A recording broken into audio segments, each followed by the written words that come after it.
ফুলমালা তুজাকে খাবার দিচ্ছে, বারবার রিশার দিকে তাকাচ্ছে।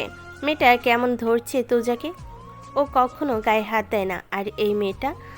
ফুলমালা তুজা আর রিশার মাঝখান দিয়ে ঢুকে তুজাকে খাবার দিল। রিশা মৃদু ধাক্কায় সরে গেল একটু।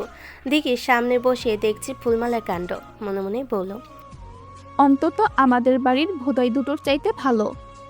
সে দিয়ে একা একা বকতে বকতে উপরে যাচ্ছে ফুলমালা গন্তব্য ছাদে। নদীর গায়ে হলুদের অনুষ্ঠান ছাদে করা হবে। সকালে কাঁচা হলুদের আয়োজন, হলুদ গোসলের পর রাতে আয়োজন করা হয়েছে অনুষ্ঠানে। কিন্তু ছেলে বাড়ি থেকে এখন হলুদ আসেনি, আরও কিছুক্ষণ দেরি হবে বলল তারা। ফুলমালা আর অদিতি অনেকগুলো মাটির সরা এঁকেছে, সেগুলো শীতল পাটিতে বসাচ্ছে। দিঘি এলো ঢুলতে ঢুলতে, ঘুম পাচ্ছে ওর খুব। রিশা সব কিছুর ছবি তুলছে। ফুলমালার একদম পছন্দ হচ্ছে না রিশাকে।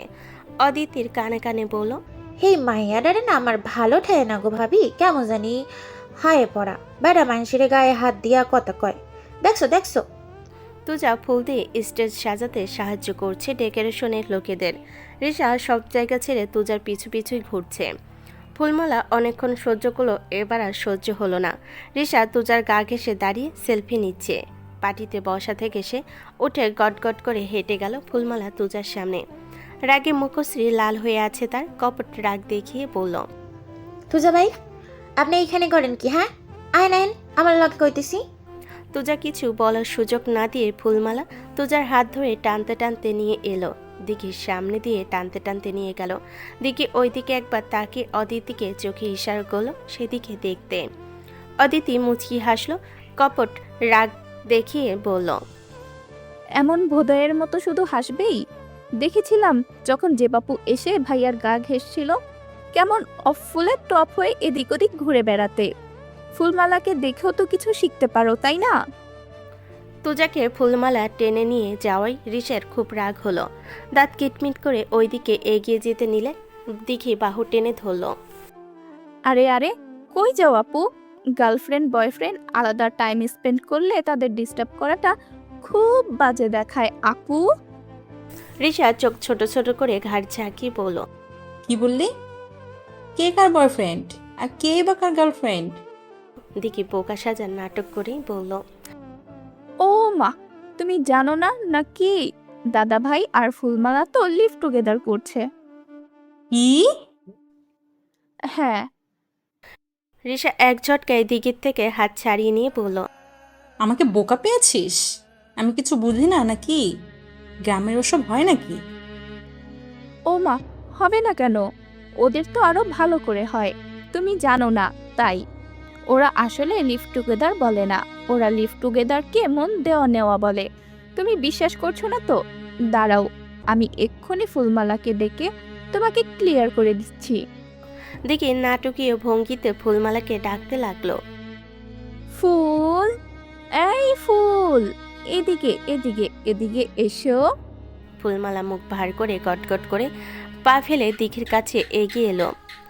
দিঘি ফুলমালার দিকে তাকিয়ে বলল, একদম মিথ্যা বলবে না, আমি যা বলছি তার একদম সত্য সত্য উত্তর দেবে। ফুলমালা সম্মতি জানায়। দিঘি একবার রিশার দিকে তাকিয়ে ইশারা করে ফুলমালার কথা শুনতে। তুমি দাদা ভাইকে মন দিয়েছো? ফুলমালা মাথা নিচু করে থাকে, কিছুক্ষণ পর বলে, ওসব আমি কইতে পারবো না, আমার শরম লাগে। রিশা তেতে উঠে বলে, ইস, ফুসনিষ্টি করার সময় মনে থাকে না? এখন মুখে বলতে খুব শরম করছি না? তোমাকে খুব ভালো ভেবেছিলাম গ্রামের মেয়েরা সহজ সরল হয়, কিন্তু তুমি তো। রিশার কথা শেষ হওয়ার আগেই দিঘি মুখ চেপে ধরে থামিয়ে দিল। ফুলমালা অগ্নি চোখ নিয়ে তাকিয়ে আছে রিশার দিকে, মনে হচ্ছে এক্ষুনি খেয়ে ফেলবে। দিঘি ফুলমালাকে বলল, তুমি সত্যিটা বলে দিলেই পারো ফুল। ফুলমালা খুব ক্ষেপে গেছে, নিজের সর্বাঙ্গের সমস্ত শক্তি দিয়ে জোরে জোরে বলতে শুরু করলো, দিছি, মন দিছি। আমি তোমারে মন দিয়েছি, আর আমি হেরে ভালোবাসি। হের ঘরের বউও হমো, কবিতার মাও হমো। তোমার কোনো সমস্যা? পেত্তব সেরি বান্দরের লাহান চেহারা, মন চাইতেছে দুজা দিয়া কয়টা বাড়ি তোর মুহি। ঋষভ খুব ক্ষেপে গেল ফুলমালার ওপর। How dare you! গাইয়া ভূত কোথাকার! আগে নিজের ভাষা সংযত কর, তারপর প্রেম করতে আসিস, অসভ্য মেয়ে ছেলে। ফুলমালা দুহাতে নিজের শাড়ি খানিকটা উঁচু করে তেড়ে গেল রিশার উপর। কি কইলে তুই নস্যার মেয়ে লোক? আমারে তুই কস অসভ্য। আজ তোর একদিন কি আমার একদিন। ফুলমালা রিশার চুলগুলো মুঠো করে ধরে গালে ধাপাধাম কয়েকটা চর বসিয়ে দিল। রিশার শক্তিতে মোটো পেরে উঠল না বয়সে কম ফুলমালার সাথে। এরা ধানের বস্তা কোমরে বাঁধিয়ে জমি থেকে বাড়িতে আনার মেয়ে। এদের সাথে শক্তিতে পারা এত সহজ বুঝি? দিকি দুজনকে চেঁচিয়ে থামাতে পারল না। ফুলমালা মেরে চলেছে রিশাকে। অবশেষে তুজা দৌড়ে এসে দুজনের দ্বন্দ্ব থামালো। ফুল ছাড়োকে, ফুল আমার কথা শোন, ফুল ছাড়োকে, ছেড়ে দে বলছি। তুজা ফুলকে জাপটে ধরে একরকম টেনে সরল রিশার কাছ থেকে। ফুলমালা এখনো শান্ত হয়নি। তুজা দুহাতের বাঁধনের থেকেও ছটফট করছে ছোটার জন্য, কিন্তু তুজা কি আর ছাড়বে? ছেড়ে দিলেই আজ রিশার রক্ষা নেই। দেখি তুজাকে বল। দাদা ভাই, বাড়ির লোকজন জড়ো হওয়ার আগে ওকে নিয়ে চলে যাও এখান থেকে। রুমে নিয়ে যাও ওকে দ্রুত। তুজা ফুলমালাকে টেনে রুমে নিয়ে গেল। রিশাও জিদ দেখাতে দেখাতে নিজের ঘরে চলে গেল। অদিতি দিঘির কাছে এগিয়ে এসে বলল, আপু তুমিও না পারো বটে, কি দরকার ছিল এত ঝামেলা লাগানোর? দিঘি অদিতির দিকে ঠোঁট চোখা করে দুবার চুকচুক করলো। আমার ঝামেলা দেখতে খুব ভালো লাগে। অদিতি তাকিয়ে রইল দিঘির চলে যাওয়ার দিকে। এই গোষ্ঠীতে তোজা আর দিঘির ব্যবহার এমন। বাকি সবাই বেশ ভদ্রই। বরের বাড়ি থেকে হলুদ নিয়ে লোকজন এসেছে, সাথে এসেছে শাওনের ভাই শুভ। কালকে ফুলমালার সাথে ফ্ল্যাট করলো, আজকে শুভর মনে ধরেছে দিঘিকে। কিন্তু ও তো জানে না এই যে ধানি লঙ্কা কাছে গেলে পড়ে যাবে। পাত্রপক্ষ থেকে আনা মিষ্টি, হলুদ এবং ফলমূল সকল কিছু ভেতরে রেখে তাদেরকে নিয়ে যাওয়া হলো ছাদে, নদীর জন্য সাজানো স্টেজে। ওখানে তার নদীকে হলুদ দেবে। দিঘি রুমে গিয়ে ফ্রেশ হয়ে হলুদ একটা গাউন পরে নিল। নদীকে লাল পাড় হলুদ শাড়ি পরানো হয়েছে। নকশা আঁকা পিড়ির ওপর বসে নদীকে হলুদ দিতে শুরু করলো সকলে একে একে। সবার প্রথমে দিল সাইরা। আগে বরণডালা দিয়ে বরণ করে তারপর দুগালে হলুদ লাগালো। মেয়েকে হলুদ লাগানোর সময় সাইরার চোখের পানি আর বাদ মানল না। তাদের শান্তশিষ্ট বড় মেয়েটা তার পরের বাড়ি চলে যাচ্ছে। অদিতি সাইরাকে ধরে সরিয়ে আনলো। নদীও কাছে মায়ের কান্না দেখে। দেখি অল্প দূরে মন খারাপ করে দাঁড়িয়ে আছে মা বোনের কান্না দেখে। শুভ অনেকক্ষণ হলো ফলো করছে দিঘিকে। হাতে হলুদ লাগিয়ে নিয়ে দিঘির কাছে দাঁড়ালো। মৃদু গলা খাকারি দিয়ে বলল, ওম ওম হ্যালো বেআইন। দিকে একবার তাকিয়ে আবার নদীর হলুদের দিকে তাকালো। কিছু বলল না। শুভ আরেকটু ঘেঁষে দাঁড়িয়ে বলল, বেআইনের সুন্দর গালে একটু হলুদ লাগাই, দেখি কেমন সুন্দর লাগে। দিঘি দাঁত কিনমি করে বলল, হলুদ তোর পাছায় লাগাতাম মান্দির পোলা, খালি বাড়িতে মানুষ আছে বলে। আর আমি বুঝলাম না, চিড়িয়াখানার লোকেরা কি তোর খোঁজ পাচ্ছে না? তুই এখনো বাইরে ঘুরে বেড়াচ্ছিস? শুভর ইগোতে লাগলো খুব কথাটা। আমার মতো হ্যান্ডসাম ছেলে কেন চিড়িয়াখানায় যাবে বেআইন? কি বলেন না বলেন? হ্যাঁ, তোমার মতো হ্যান্ডসাম জীবনেও দেখি নেই, মাইরি বলছি। হ্যান্ডসাম নামটা নিজের সাথে জুড়ে বেচারা হ্যান্ডসামেরই ইজ্জত মেরে দিলা, নাটকের মন্দির নাতি। শুভ খানিকটা সরে যায় দিঘির থেকে। অবাক হয়ে বলে, এটা মেয়ে নাকি রে ভাই? গালাগালির গোডাউন, কি বলে সব? দিঘি ব্যঙ্গাত্মক হেসে বলল। ধন্যবাদ দিতে হবে না। শুভ রাগ করতে করতে চলে গেল সেখান থেকে। আজ ভীষণ ইগোতে লেগেছে তার। এর প্রতিশোধ সে নেবে। রাগ করে সিঁড়ি দিয়ে নামতে নামতে ধাক্কা খেলো ফুলমালার সাথে। ফুলমালাও ঝাড়ি মেরে বলল, দেখে চলতে পারেন না নাকি? মায়া মানুষের গায়ে আইসা ঢইলা পড়েন, খস্সর মর্দা লোক কোন হানকার। ইস, গায়ে কি গন্ধ। দু আঙ্গুল দিয়ে নাক চেপে ধরে সিঁড়ি দিয়ে উঠে গেল ফুলমালা। শুভ সেদিকে তাকিয়ে মনে মনে বলল, এবারের সব মেয়ে লোক এমন কেন? আবার ভাইয়া যাকে বিয়ে করছে, যদি সেও এমন হয়? শুভর এক একা বলা কথাটা শুনে ফেলল দিঘি। পেছন থেকে বলল, হ্যাঁ, তরকারিতে থুতু মিশিয়ে খাওয়াবে, বুঝতেও পারবে না। শুভ তাড়াতাড়ি করে নিচে নেমে চলে এলো। এদের সাথে কথা না বাড়ানোই ভালো। ভীষণ ভয়ঙ্কর এরা। তুজার কপালে গাঢ় চিন্তার ভাঁজ। চিন্তাটা অন্য কিছু না, ফুলমালাকে নিয়ে। মেয়েটার ব্যবহার দিনকে দিন এমন হচ্ছে। শেষমেশ তুজার জন্য মেয়েটার কি পরিণতি হবে সেটা ভেবেই তুজা অস্থির। আজকাল অন্য কাউকে তুজার পাশে সহ্য হচ্ছে না ফুলমালার। তুজা খেয়াল করেছে অনেকবার, কিন্তু এভাবে চলতে থাকলে মেয়েটার সুন্দর ভবিষ্যৎ নষ্ট হয়ে যাবে। নদীর বিয়ে শেষ করে বাড়িতে ফিরে ফুলমালার বাবার সাথে কথা বলতে হবে। ওকে ভালো কোনো ঘরে পাত্র দেখে বিয়ে দিতে পারলেই যেন এবার তুজা বাঁচে।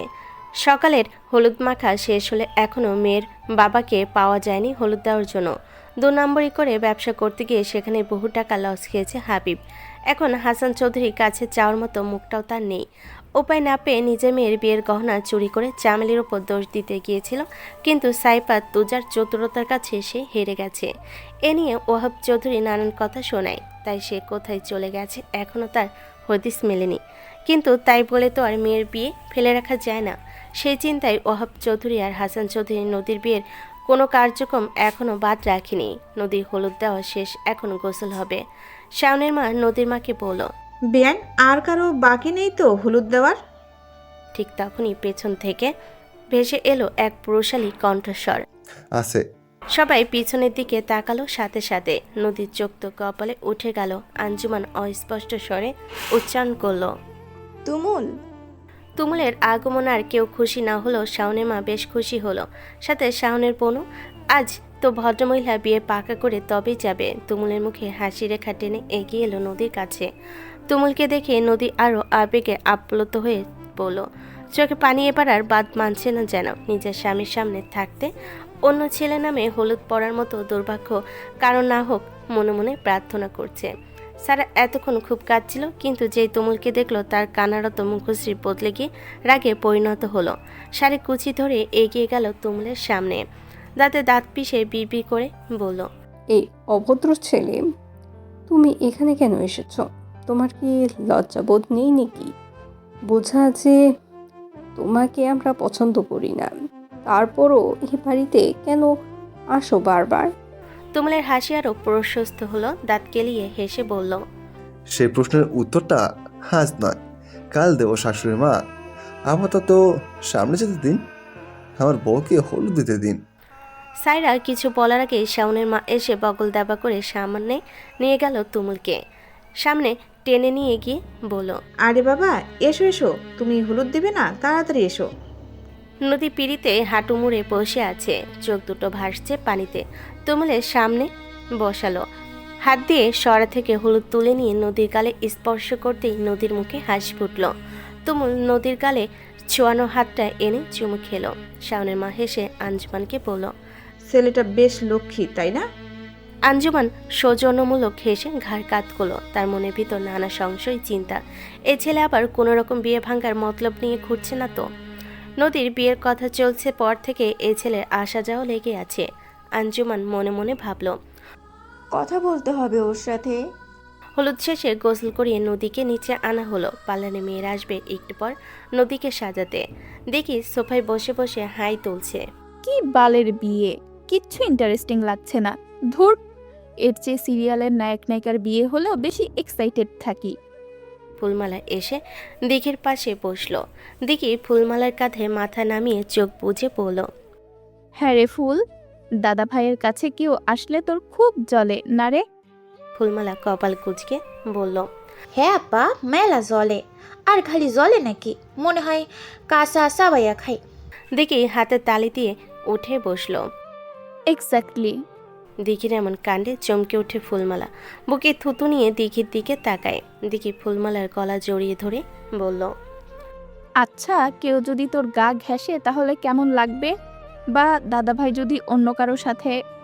ফুলমালা গোল গোল চোখ করে তাকিয়ে আছে। বয়সে দুজন সমান হলেও দিঘির কথার মারপ্যাস কাছে ফুলমালা নেহাতি দুধ ভাত। দিঘি শুভর দিকে দেখে বলল, ওই মালটাকে দেখতে পাচ্ছিস? ফুলমালা শুভকে একবার দেখে হ্যাঁ সূচক মাথা নাড়ল। দিঘি ফুলমালার কানে কানে বলল, ওই মালটাকে একটা শিক্ষা দিতে হবে। আমার কাছে একটা প্ল্যান আছে, চল। ফুলমালা টেনে ধরল দিঘির হাত। থাক না আপা, বিয়ে বাড়ি, পরে গন্ডগোল হয়ে গেলে সবাই কিন্তু তোমারে খুব বকবো। দিঘি কিছুটা বিরক্তি নিয়ে বলল, ধুর বাল, এ বালের বিয়েতে থেকে কোনো লাভ আছে? কি হচ্ছে এখানে বলতো?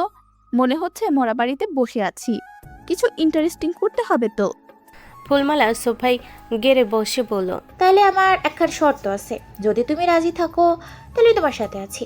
দেখি ফুলমালাকে আপাত মস্তক দেখে মনে মনে বলল, মালটাকে যতটা বোকাচোদা ভেবেছিলাম আসলে তা না, হেব্বি শেয়ানা আছে। কিন্তু মুখে বলো। বল শুনি, কি শর্ত? ফুলমালা চারিদিকে চোখ বুলিয়ে দিঘিকে চোখ ইশারা করে দেখালো রিশার দিকে। ওটাকেও শিক্ষা দিতে হবে।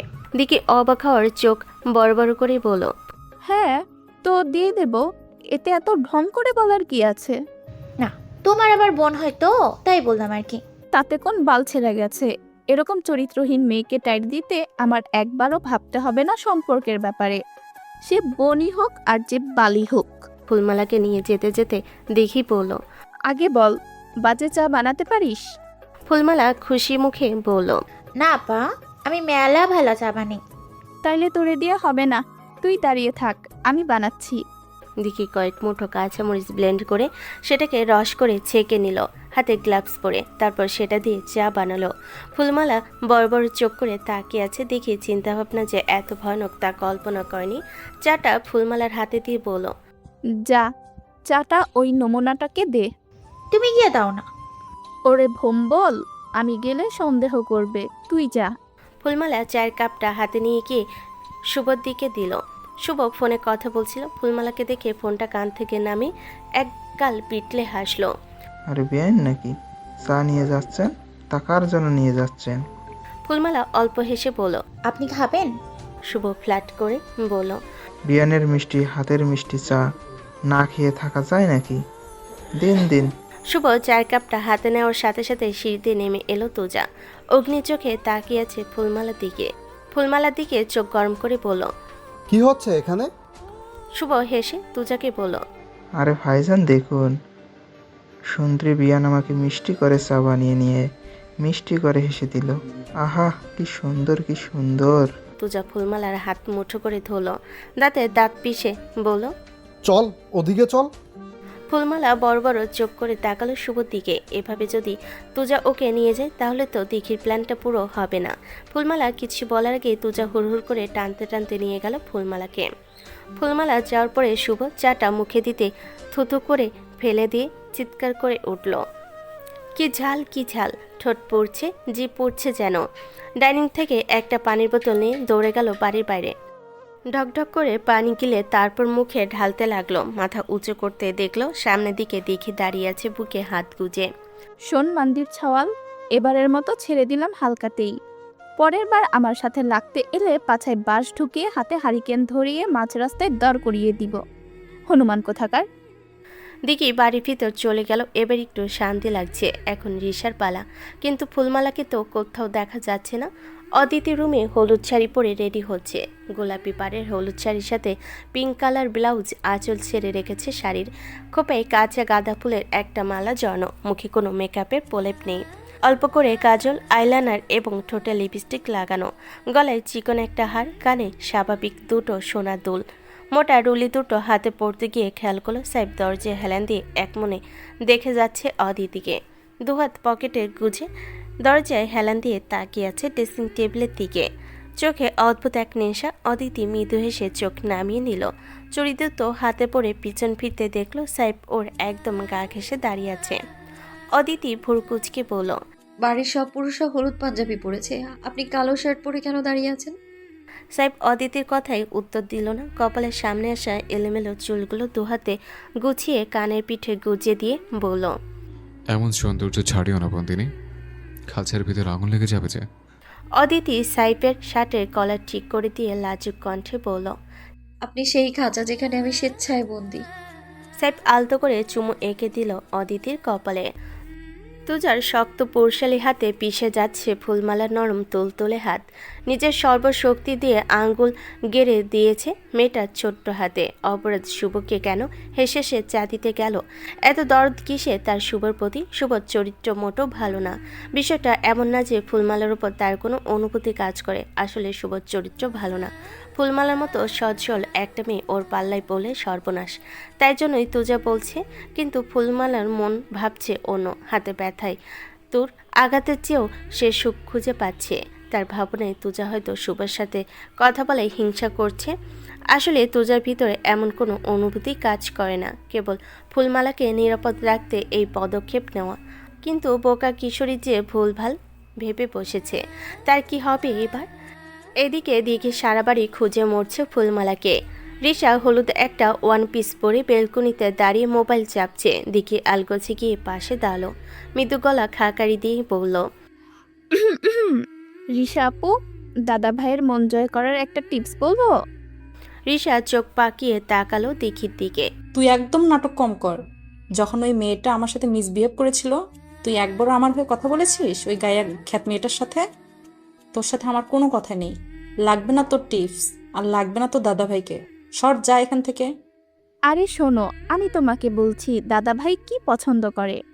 রিশা এবার একটু আশা দেখতে পেল, কিছুটা আশ্বস্ত হয়ে দিঘির দিকে তাকিয়ে রইল। কি বলে সেই আশায়। দিঘি বলল, বেগুনি রঙের লিপস্টিক আর কালো রঙের শাড়ি, এই দুটো যা দাদা ভাইয়ের পছন্দ না, কি বলবো তোমায়। ফুলমালা তো মাঝে মধ্যেই পরে। রিশা খুশিতে গদগদ হয়ে বলে, সত্যি বলছিস? তাহলে আমাকে ম্যানেজ করে দে, আমিও পড়ি। তুমুলের বিষয়ে ওয়াহাব চৌধুরী অবগত নয়, তাই এর ঘোরাফেরা তার তেমন কিছু লাগলো হাসান চৌধুরী আঞ্জুমান স্যারের কাছে বড় বিরক্ত আর চিন্তার বিষয় বলে মনে হচ্ছে। স্যারে তো ভেবে পাচ্ছে না এই ছেলে নদী বিয়ে হয়ে যাওয়া সত্ত্বেও এখনও কেন কিছু বলছে না। এ আবার মনে মনে বর্ষরও কোনো চোখ কষে বসে নেই তো। একে আগে বিদায় করতে হবে। সাইরা সাইফের কাছে গেল এই কথা বলতে। স্যাপ তখন অদিতি দিকে আর ফুলমালার ছবি তুলে দিতে ব্যস্ত। সারা সাইফের হাত ধরে টেনে সরিয়ে নিয়ে এলো। সাইফ কিছুটা অবাক হয়ে পড়ল, কি হয়েছে ছোট মা, এভাবে টানাটানি করছো কেন? কোনো সমস্যা? সারা বিরক্তি নিয়ে বলল, এই তোরা কি চোখে দেখতে পাস না? ওই ছেলেটা সেই সকাল থেকে এসে ঘুরঘুর করছে, কিছু বলছিস না কেন ওকে? পরে বড়সড় কোনো গন্ডগোল হয়ে গেলে তখন কি হবে বলতো? সাইফ বুঝলো আসলে এখন বিষয়টা বাড়াবাড়ি হয়ে যাচ্ছে। তুমুলের এখন যাওয়া উচিত, আর সকলকে দেখানোর জন্য হলো তার শাসন করা উচিত। সাইফ বেশ একটা রাগী ভাব নিয়ে কাকিকে বলল, চলো তো আমার সাথে। সাইরাকে সাথে নিয়ে তুমুলের সামনে গিয়ে দাঁড়ালো। প্রথমে তুমুলকে চোখ মারলো, তারপর বলতে শুরু করলো, তোমার সমস্যা রেখে বলো তো, কেন এসছো আমার বোনের বিয়েতে বাগড়া দিতে? এক্ষুনি বেরিয়ে যাও, বেরিয়ে যাও বলছি, নইলে খুব খারাপ হয়ে যাবে বলে দিলাম। তুমুল বুঝলো সাইরাকে বোঝাতে সাইফ নাটক করছে। সে মাথা নিচু করে বলল, যাচ্ছি ভাইজান, আর আসবো না, ভুল হয়ে গেছে, ক্ষমা করে দিন। হ্যাঁ, এখন কথা না বাড়িয়ে চুপচাপ চলে যাও, আর রাতে এসো। সাইরা বড় বড় চোখ করে সাইফের দিকে তাকালো। রাতে আসবে মানে? ইয়ে মানে হ্যাঁ, তাই তো। রাতে কেন আসবে? এই রাতে কেন আসবে? রাতে এসো না, যাও, কাল সকালে এসো। মানে ও সকালে কেন আসবে? সাইফ তুমুলকে ঠেলে বের করে দিল। যাও তো, যাও। যত সব পাগল ছাগল কোত্থেকে চলে আসে। কাকের মা তুমি, চলো চলো মা। কি করছিস কি বলছিস? আমি কিন্তু কিচ্ছু বুঝতে পারছি না। অত বুঝতে হবে না, চলো। সাইরাকে রেখে সাইফ গেল ওর দাদা ভাইয়ের ঘরে। সবটা বলতে হবে তাকে। তুজা মাত্র গোসল করে নতুন পাঞ্জাবি পরে আয়নার সামনে রেডি হচ্ছিল। সাইফ রুমের সামনে থেকে বলল, আসবো দাদা ভাই? তুজা গলা উঠিয়ে বলল, এ বালের ফর্মালিটি আমার সামনে দেখাবি না তো। আমি কি ঘরে ন্যাংটা হয়ে থাকি যে অনুমতি নিয়ে আসতে হইব? সাইফ মিটিমিটি হেসে রুমের মধ্যে ঢুকলো। তুজা বলল, কি বলবি বল, ওদিকের কোনো খবর আছে? আর তুমুল কোথায়? ওরে খাইয়ে পাঠাইছিস?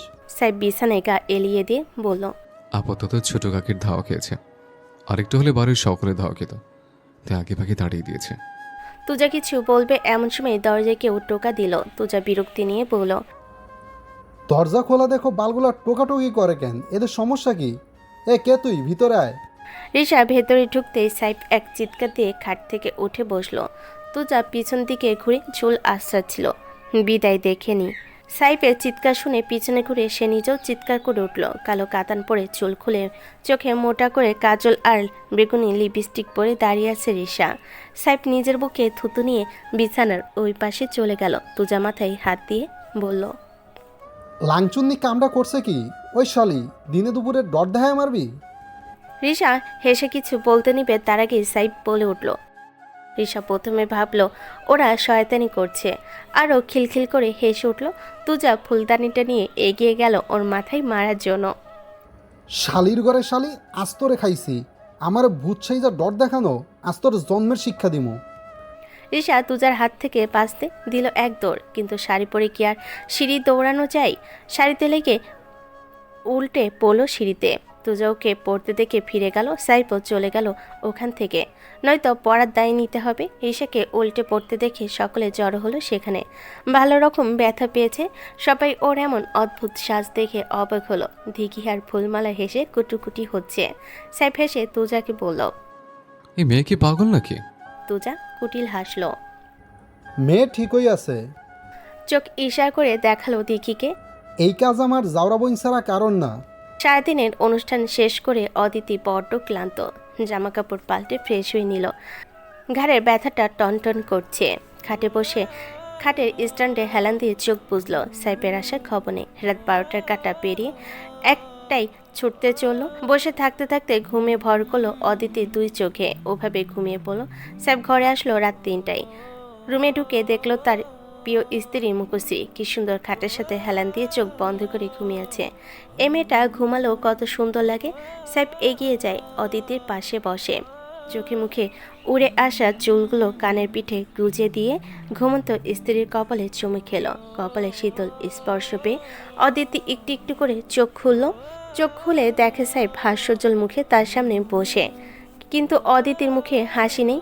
ভীষণ মলিন লাগছে মুখটা। চোখে মুখে অসম্ভব ক্লান্তি। সাইফ হাত বুলিয়ে দিল অদিতির গালে। কি হয়েছে আমার বাচ্চা বিড়ালটার? এত ক্লান্ত লাগছে কেন তোমাকে? সারাদিন কত ছোটাছুটি করো বলো? সাইফ একটা বালিশ ঠিক করে দিয়ে অদিতিকে বালিশে মাথা দিয়ে শোয়ালো। অদিতি চোখ বন্ধ করেই বলল। ঘাড়ে খুব যন্ত্রণা করছে, ভীষণ ব্যথা হচ্ছে, মাথাটাও ধরে আছে বড্ড। একদমই ভালো লাগছে না আমার। আপনি একটু আমার পাশে শুবেন? আপনাকে একটু জড়িয়ে ধরে ঘুমাবো আমি। সাইফ অদিতির পাশে শুয়ে পড়ল। অদিতি আলতো করে মাথা রাখলো সাইফের বুকে। সাইফ অদিতির ঘাড় মাসাজ করে দিচ্ছে। অদিতি পরম আবেশে চোখ বুজে নিল। চোখ বন্ধ রেখেই পড়ল। কাল আপুর বিয়ে, আপনারা ভেবেছেন কিছু? কি করছেন বুঝতে পারছি না কিন্তু আমি কিছু। ভীষণ টেনশন হচ্ছে আমার। তুমি একদম টেনশন করো না, সব ভাবা আছে। তুমি ঘুমাও তো। সকাল হতেই বাড়িতে ধুম পড়ে যায় বিয়ের। চারিদিকে আত্মীয় স্বজন, লোকজন, বাবুচি, রান্না বান্না সব মিলে বিশাল পরিবেশ। সকলে ভীষণ ব্যস্ত। এদিক ওদিক চলছে, সব ঠিকঠাক হচ্ছে কিনা দেখার জন্য। নদী গুটিসুটি মেরে বসে আছে ঘরের এক কোণে। এখনও সে জানে না কি হতে চলেছে তার সাথে। কেবল সাইফার তুজার কথাই ভরসে সে নিশ্চিত আছে। আঞ্জুমান আর অদিতি আসে দই চিরা নিয়ে। নদীকে এভাবে বসে থাকতে দেখে আঞ্জুমান বলে।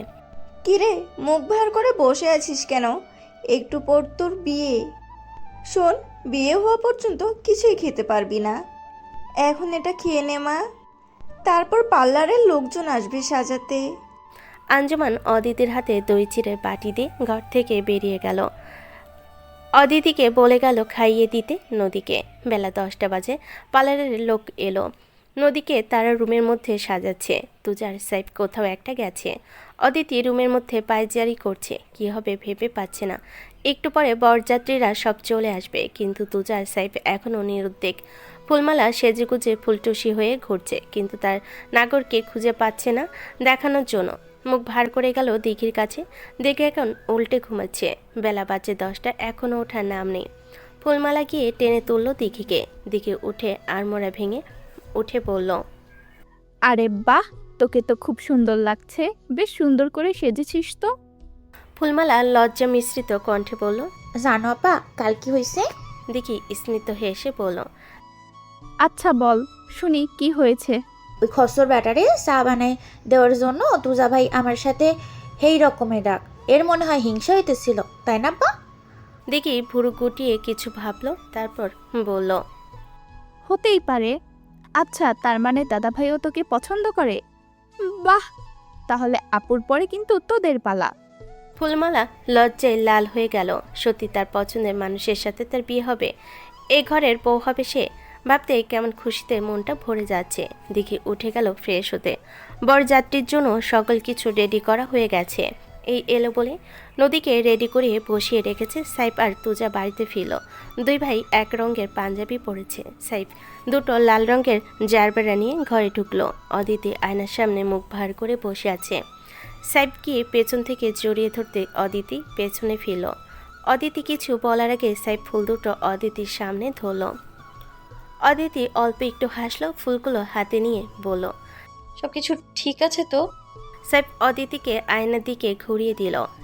তোমাকে বলেছি না অত কিছু ভাবতে হবে না। এখন ফুল তুলে চুলে লাগাও দেখি কেমন লাগে আমার মিষ্টি বিড়াল বাচ্চাকে। সাইফ নিজের হাতে অদিতির খোপায় জারবেরা দুটো গেঁথে দিল। তারপর অদিতিকে আয়নার দিকে দেখিয়ে বলল। দেখো তো আমার বউকে কেমন লাগছে। অদিতি লাজুক হেসে বলল। আপনার বউয়ের কথা আপনিই বলুন, আমি জানি না কেমন লাগছে। শুনুন, কাজ আছে আমার। হ্যাঁ, আমি এলেই তোমার কাজ এসেছে, কোথাও যাবে না। তোমাকে খুব সুন্দর লাগছে। এখন আমি মন ভরে একটু প্রেম করব, তারপর বাইরে গেলে যাবে। কি আশ্চর্য, বাড়ি ভর্তি মানুষজন। তো কি হয়েছে, মানুষজনের জন্য কি প্রেম করা বাদ দিয়ে বসে থাকবো? আশ্চর্য। নিচতলা থেকে কারো চেঁচামেচির গুঞ্জন ভেসে আসে। দিকি এসে সাইফকে ডাকলো। ভাইয়া নিচে আসো তো, বড় আব্বু ডাকছে। সাইফ বিরক্তি নিয়ে নিচে গেল। ওয়াহাব চৌধুরী, হাবিব চৌধুরী এবং হাসান চৌধুরী মুখ গোমরা করে বসে আছে। তুজাকে দেখা যাচ্ছে না। ওয়াহাব চৌধুরী সাইফকে বলল। বেলা 4টা বেজে গেল, এখনও বজরাত্রিতে কেউ এসে পৌঁছালো না। তুমি একটু খোঁজ নাও তো, ওদের তো বেলা 1টায় চলে আসার, এতটা দেরি করার কথা না।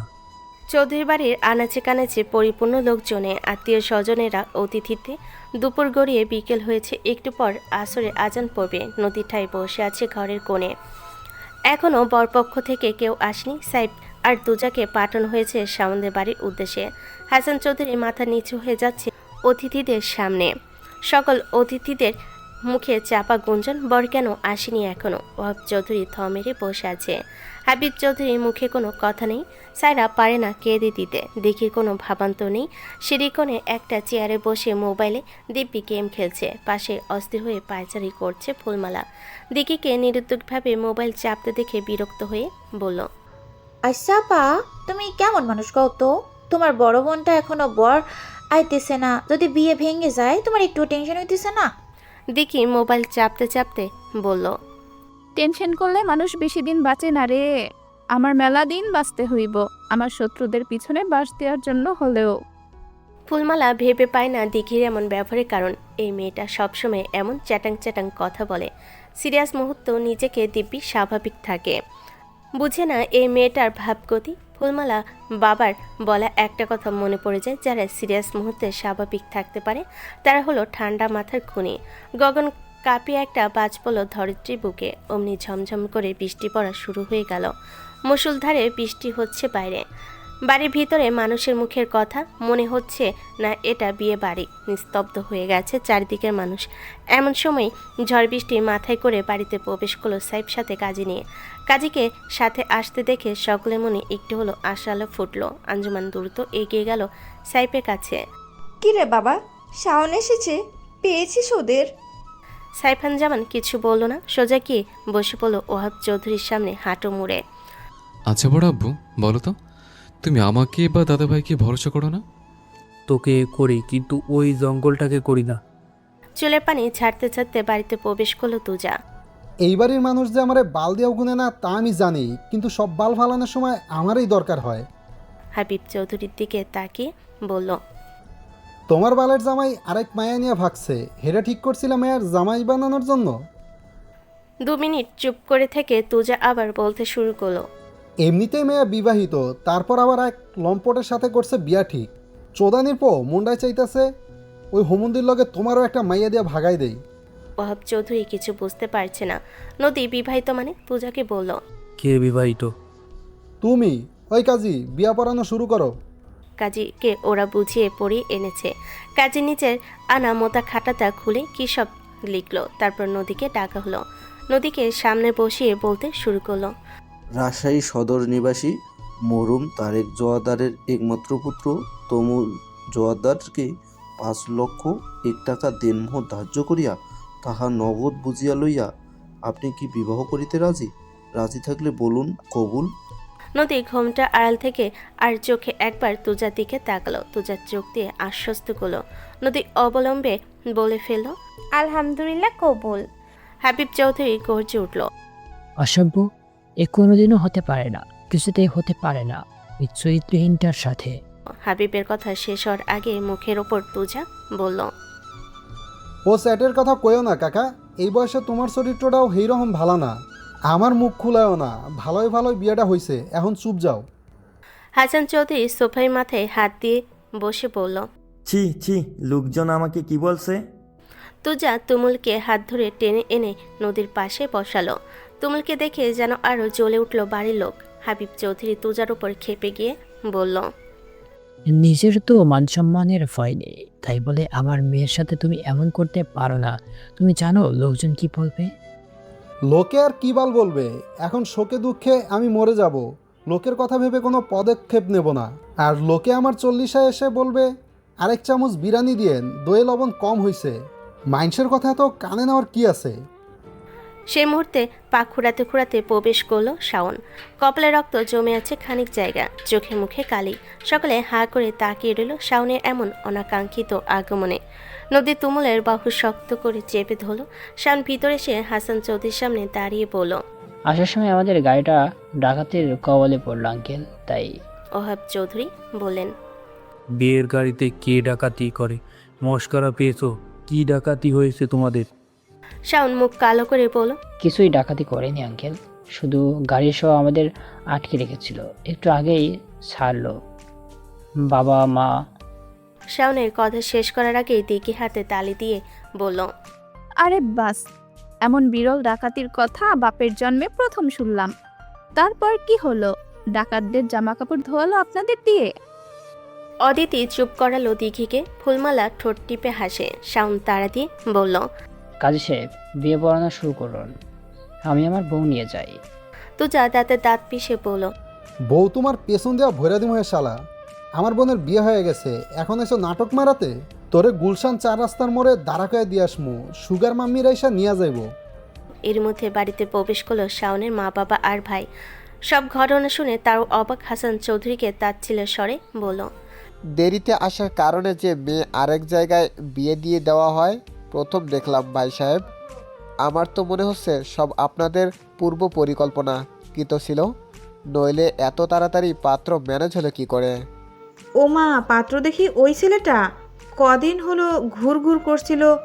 ও, এখন বুঝছি মেয়ের চরিত্র সুবিধার নয়। সাইফ গর্জে উঠল শাওনের মায়ের ওপর। একদম মুখ সামনে কথা বলবেন, চোপা ছিঁড়ে রেখে দেবো বলে দিলাম। ঠেকা পড়েনি তোমাদের মেয়ের ব্যাপারে কিছু বলার। মরণ, এই চলো তোমরা। ওরা বেরিয়ে গেল বাড়ি থেকে। জামলা দেখে অনেক অতিথি আগে বিদায় করে দেওয়া হয়েছে। অল্প সংখ্যক কিছু মানুষ ছিল, তারাও চলে গেছে। নদী নীরবে কেঁদে চলেছে। তুজা বলল, এবার নদীর শ্বশুর বাড়ি যাইব, কি কি নিয়ম আছে পালন করো, রাত বাড়ছে। হাবিব চৌধুরী ধীরে ধীরে নদীর দিকে এগিয়ে এলো। চোখ দুইটা যেন আগুনে স্ফুলিঙ্গ, এখনই ভয়স্য করে দিবে। গম্ভীর গলায় নদীকে বলল, যদি এই ছেলের হাত ধরে যাস, এই বাড়ির চৌখাত সালাম করে যাস, কারণ এই ছেলের হাত ধরে একবার বেড়ানোর পর এই বাড়ির দরজা তোর জন্য চিরকালের যারা বন্ধ। সিদ্ধান্ত তোর। আজ বহু সাহস হলো নদীর ভিতর সত্তায়। আজ সে যদি সবার মন রাখতে চুপ থাকে, আজীবন এভাবেই কাঁদতে হবে। কিছু ক্ষেত্রে কঠিন হতে হয়। তুমুলো অধীর আগ্রহে স্ত্রীর অভিব্যক্তি শোনার জন্য। আমি সিদ্ধান্ত নিয়েছি বাবা, আমি আমার স্বামীর সাথেই যাব। হাবিব চৌধুরী আশাহত হয়ে বলল, ভেবে বলছিস তো? সাইরা এক দৌড়ে ঘরে চলে গেল। এমেকে সে বরণ করবে না। লতিফা কাঁদছে। সে বড় নরম মনের মানুষ। আঞ্জুমান আর লতিফা কেউ বরণ করবে না। তুজা রেগে বলল, বরণের কোনো নিয়ম আমাগো ধর্মে নাই, ওইসব বাল নিয়ে না কাইন্দা রওনা হ। আর যদি তবুও লাগে তাইলে রহমানের মা তুই বরণ কর। কেউ বুঝে না তুজার কথা, কেবল অদিতি ছাড়া। তুজা অদিতিকে বলছে কথাটা। অদিতি সাইফের অনুমতির অপেক্ষা করলো। সাইফ মাথা দিয়ে হ্যাঁ সূচক ইশারা করলো। আগে থেকে প্রস্তুত করে রাখা বরণ ডালা দিয়ে বরণ করে তাদের বিদায় দেওয়া হলো। নদী গেটের সামনে গিয়ে দাঁড়িয়ে পড়ে। বাবা মায়ের মন ভেঙে নিজের খুশির জন্য যাচ্ছে সে। পিছনে ফিরতে নিলে তুজা আটকালো নদীকে। শেষ সিদ্ধান্ত নেওয়ার পর পেছনে ফেরা বারণ। কথা দিচ্ছি, আমি তোকে স্বামীর হাতে তুলে দিলাম, আমি তোকে এই ঘরে আনবো আবার, তবে অতিথি করে 2 দিন থেকে চলে যাবি, বেশি থাকতে দেব না আমাদের বাড়িতে। বলে হেসে ফেললো তুজা। নদী কান্না ভেজা কণ্ঠে বলল, দাদা ভাই, তোমাকে একবার জড়িয়ে ধরবো। বিলম্ব না করে তুজাকে জড়িয়ে ধরল নদী। ভাইয়ের বুকে মাথা রেখে হু হু করে কেঁদে উঠল। কি আশ্চর্য, তুজার বুকে কেমন চিনচিনে ব্যথা হচ্ছে। বোনের মাথায় হাত রেখে বলল, কান্না সব এবারই ঝেড়ে ফেলে যা, স্বামীর ঘরে আর কাঁদিস না। নদীকে নিচের থেকে ছাড়িয়ে গাড়িতে তুলে দিতে যাবে তুজা। সামনে সাইফ দাঁড়িয়ে। নদী সাইফকে কিছু বলতে যাবে, তার আগেই সাইফ বলল, আমার জড়িয়ে ধরবি না? নদী কিছু বলার আগেই সাইফ জড়িয়ে ধরল নদীকে। নদীরও চোখ ভিজে ওঠে ফের। সাইফ নদীর গাল ধরে আগলে বলে, তোকে সবসময় নিজের বোনই ভেবে এসছি নদী। আমার ঘরের লক্ষ্মী বোনটা আজ পরের ঘরে চলে যাচ্ছে। নদী সাইফের হাত ধরে বলে, আমায় ক্ষমা করে দিয়েন ভাইয়া। ওদের কাহিনী দেখে অদিতেরও কান্না পাচ্ছে। ফুলমালা তো দাঁড়িয়ে দাঁড়িয়ে কাঁদছে।